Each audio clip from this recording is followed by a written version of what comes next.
안녕하세요. 조폴체입니다. 이번 영상에선 2024학년도 수능 영어 30번 문제를 풀려고 하는데요. 이 문제는 어휘 유형이에요. 어휘 유형은 전부 순서대로 다 읽어야 돼요. 근데 여기서 하나 팁이 있다면 바로 밑줄 친 어휘의 가까이, 구체적으로 앞뒤에 그 어휘의 근거가 있다는 겁니다.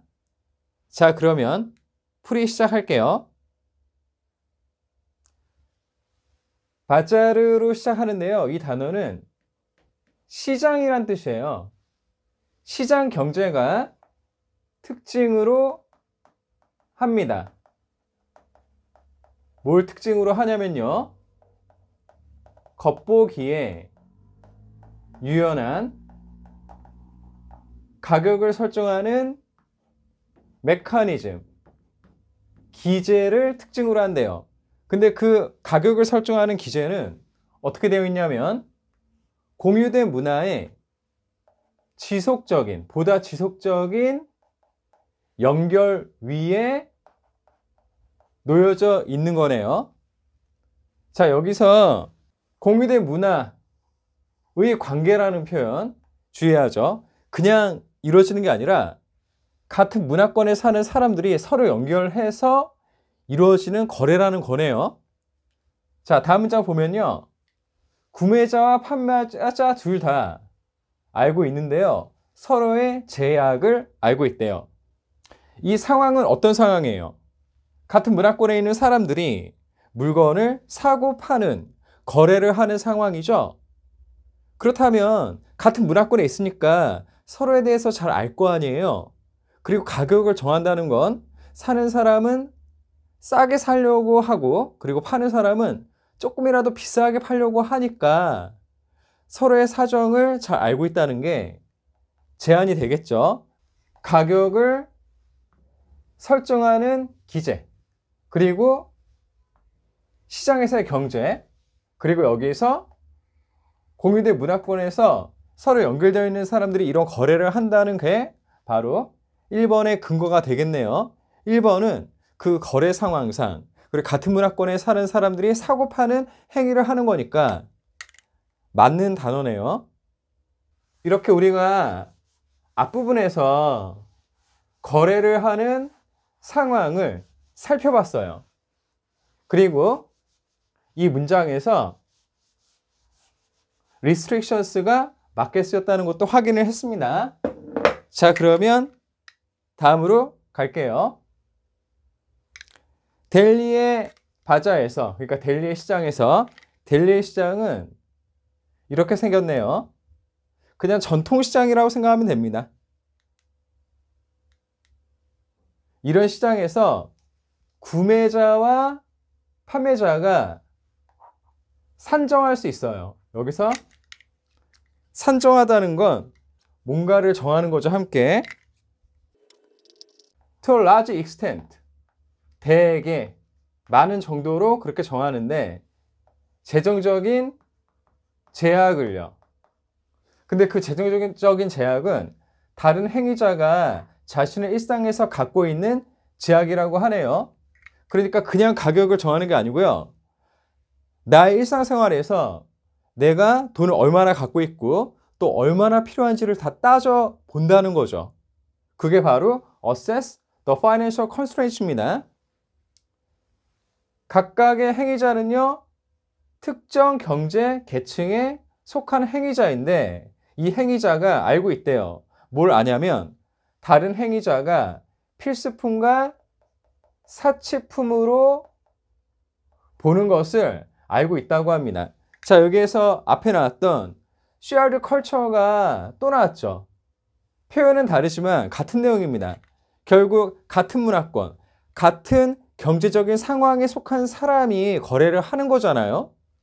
그러면 이 사람들은 어차피 똑같은 상황에 똑같은 형편에 있는 사람이니까 뭐가 필수품이고 뭐가 사치품인지를 잘 알겠죠. 자, 이제 그러면 2번 풀어봐요. 지금 여기에서는요, 판매자와 구매자가 같은 계층에 속한 판매자와 구매자가 거래를 하는 상황이죠. 이 사람들은 판매하고 구입할 때 서로 각자 갖고 있는 재정적인 제약을 나름대로 평가를 하겠죠. 그러니까 이 거래 상황상, 그리고 이들이 같은 계층에 속했다는 특성상 어세스 맞습니다. 자, 그럼 우리가 지금까지 본 게 뭐였어요? 그 전통시장에서 같은 문화권, 같은 경제권에 속한 사람들이 서로를 잘 알고 있는 상황에서 그냥 물건을 사고 파는 게 아니라 서로가 속한 그런 제약들을 따져보면서, 그런 상황들을 따져보면서 거래를 한다는 거였죠. 자, 이제 다음 문장으로 갑니다. 비디오 게임과 같은 전자 제품의 경우에 그것들은요, 그러니까 비디오 게임이죠, 이거. 비디오 게임. 비디오 게임은 필수품이 아닙니다. 자, 여러분 이렇게 밑줄 앞에 낫이 있으면요, 무조건 주의하세요. 부정어 있으면 무조건 표시를 해두세요. 뭐뭐과 같은 정도로 필수품이 아니래요. 그 비교가 되는 물품이 뭐냐면요. 자, 하우스홀드는 가정, 가구란 뜻이고요. 퍼체이스는 여기서 명사예요. 구입품 정도로 보면 되겠네요. 음식과 같은 가구의 다른 구입품들과 같은 수준으로 필수품은 아니래요. 자, 여기에서 비디오 게임하고 푸드 아이템하고 비교만 해도 우리가 알 수 있죠.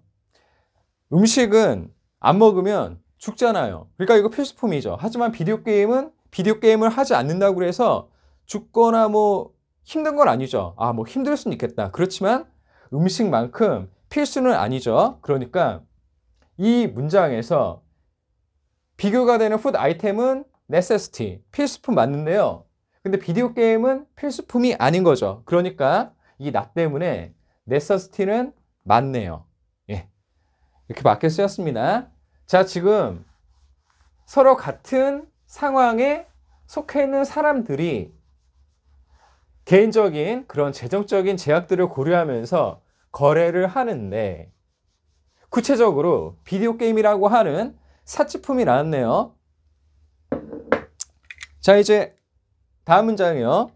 그래서요, 델리의 시장에 있는 판매자가 주의하는데요. 주의하는 게 뭐냐면, 비디오 게임에 대해서 너무 낮은 가격을 직접 요청하지 않으려고 조심한대요. 왜냐하면, 자, at no point는 부정입니다. 전혀 뭐뭐하지 않다, 뭐뭐 한 적 없다, 이렇게 해석이 되는 거고요. 그러면 해석을 하면 구입자가 비디오 게임을 소유하는 것을 절대적으로 필요한 것으로 보지 않을 것이기 때문에 비디오 게임에 대한 가격을 너무 낮게 부르지 않으려고 조심한다는 거네요. 자, 이거 어떻게 생각하세요?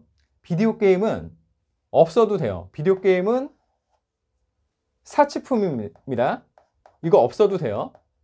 그럼 만약에 가격이 비싸다면 없어도 되는 물건을 굳이 사려고 하겠어요?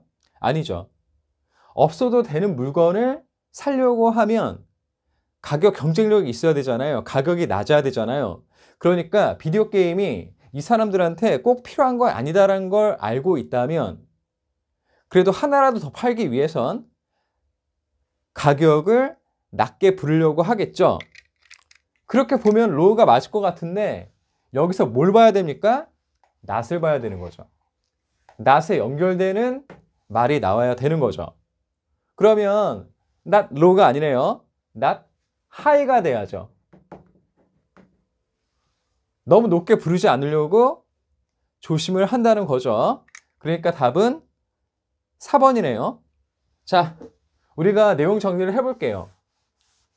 시장 거래를 하는 상황에서 사치품 얘기가 나왔고요.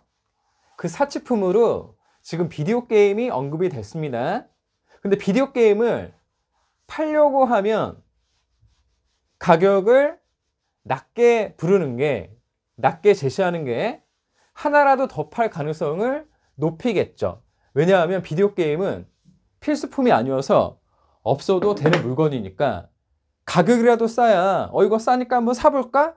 라고 하면서 구입을 할 거 아니에요. 자, 이제 마지막 문장입니다. Access to this type of knowledge.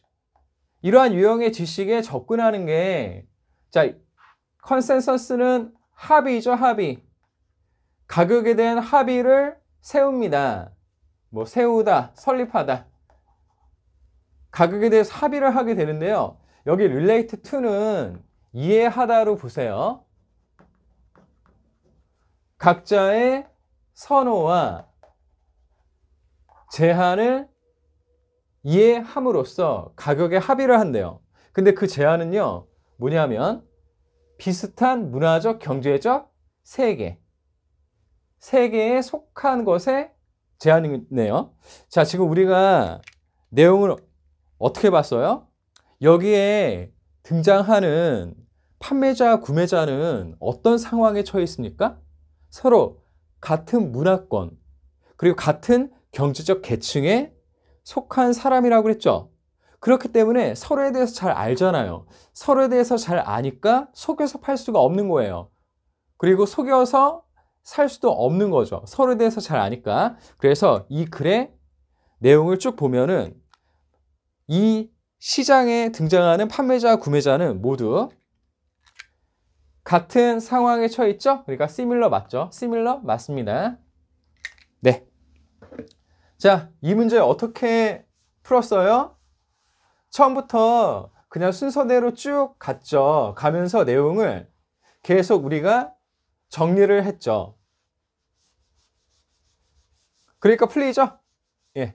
어휘 문제는 글의 문맥상 자연스럽게 쓰이느냐 아니냐를 물어보는 문제이기 때문에 이렇게 글의 내용을 계속 확인하면서 풀어봐야 되는 겁니다. 네. 저는 개인적으로 이 문제가 글 전체의 내용에 따라서 어휘들을 판단을 해야 됐고, 특히 이 4번에서 가격을 높게 부르느냐 낮게 부르느냐는 상거래 상황, 그리고 같은 상황에 속한 거래 행위자들의 특별한 상황을 고려해서 정해야 됐던 거기 때문에 개인적으로 좋은 문제라고 생각합니다. 네, 우리 어휘 문제 이렇게 풀어봤고요. 어휘 문제가 사실 쉬운 유형은 아니거든요. 그런데 이 어려운 문제를 이렇게 끝까지 함께 푸시느라고 애 많이 쓰셨습니다. 저 끝까지 계속 응원할게요. 응원합니다. 화이팅! 더 좋은 수업, 더 좋은 세상. 언어를 넘은 치유. 이 꿈에 함께 하셔서 감사드립니다. 그럼 행복하세요. 다음에 또 만나요.